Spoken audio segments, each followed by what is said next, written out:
US Vice President JD Vance in Jaipur today signaled a key shift in tone from the Trump administration. A day earlier, he met Prime Minister Modi in Delhi and finalized a roadmap for a new bilateral trade deal.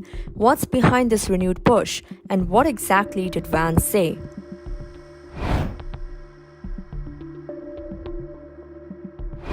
In a major signal amid concerns over Donald Trump's reciprocal tariffs, US Vice President JD Vance has announced that India and the United States have officially finalized the terms of reference for a bilateral trade deal.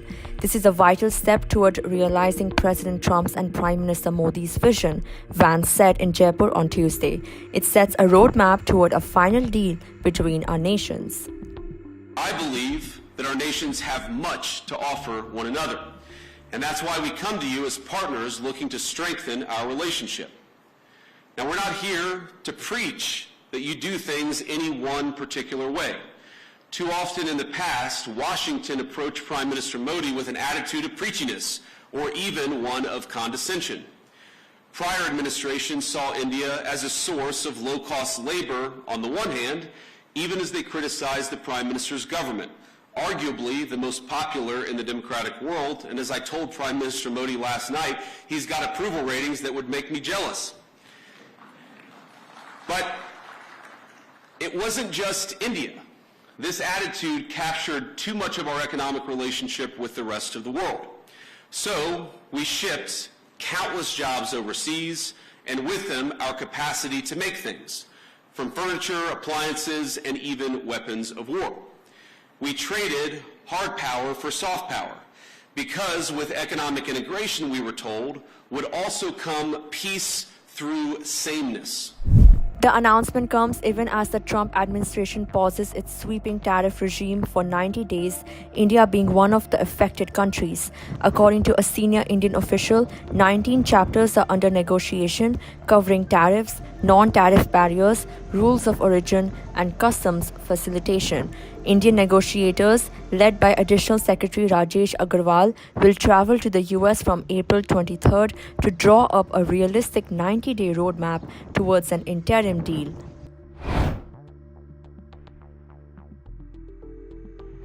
Vance emphasized that the Trump administration is seeking trade partners on the basis of fairness and shared national interests. He offered U.S. energy exports to India and proposed the sale of next-generation F-35 fighter jets to bolster India's defense. He said, and I quote, "Like you, we want to appreciate our history, our culture, our religion. We want to do commerce and strike good deals with our friends." End quote.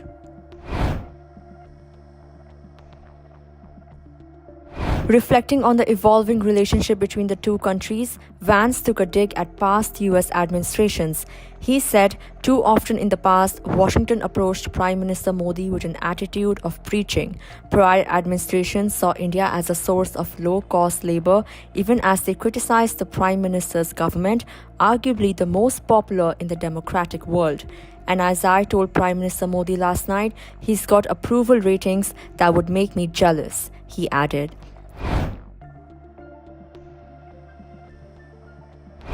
This is the first high-level White House visit to India since Trump's return to power in January. Vance met Prime Minister Modi on Monday in Delhi. Both sides welcomed the significant progress towards a modern and mutually beneficial trade pact. The White House called it an opportunity to promote job creation and supply chain integration in both countries, adding that it's guided by the vision of Amrit Kal for India and Golden Age for America.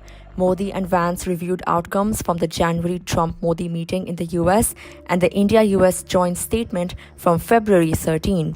They also discussed cooperation in energy, defense, strategic tech, and global issues like Ukraine and the Middle East, and reiterated support for dialogue and diplomacy.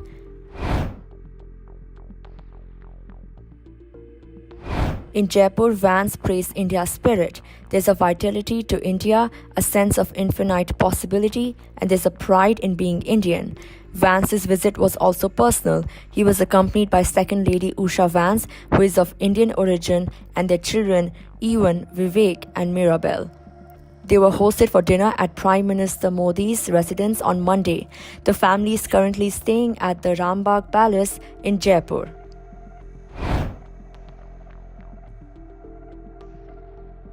JD Vance's visit marks only the fourth by a sitting US Vice President to India. The last was Joe Biden in 2013.